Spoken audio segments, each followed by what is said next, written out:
नमस्कार, मी वैष्णवी. रक्षाबंधन. राखी पौर्णिमा आली की आपल्याला भाऊ बहीण आठवते. मुक्ताई आणि तिचे भाऊ आपल्याला माहिती आहेतच. आई वडिलांनंतर तेच एकमेकांसाठी आधार होते. बऱ्याच प्रसंगांना त्यांना सामोरं जावं लागलं. लहानशा मुक्ताईने आईची माया सगळ्यांना दिली. त्याचंच वर्णन बहिणाबाई चौधरींनी आपल्या कवितेत केले. चला तर मग ती कविता बघूयात. माझी मुक्ताई.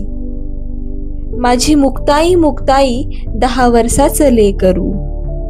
माझी मुक्ताई मुक्ताई 10 वर्षाचं लेकरू.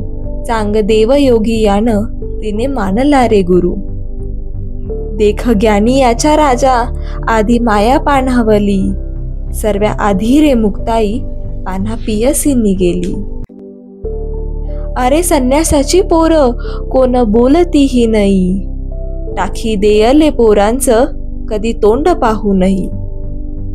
अरे असं माझं तोंड कसं दाऊ मी लोकाले.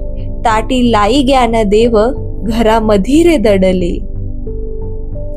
उब गले ज्ञानदेव घडे असंघाशी संग.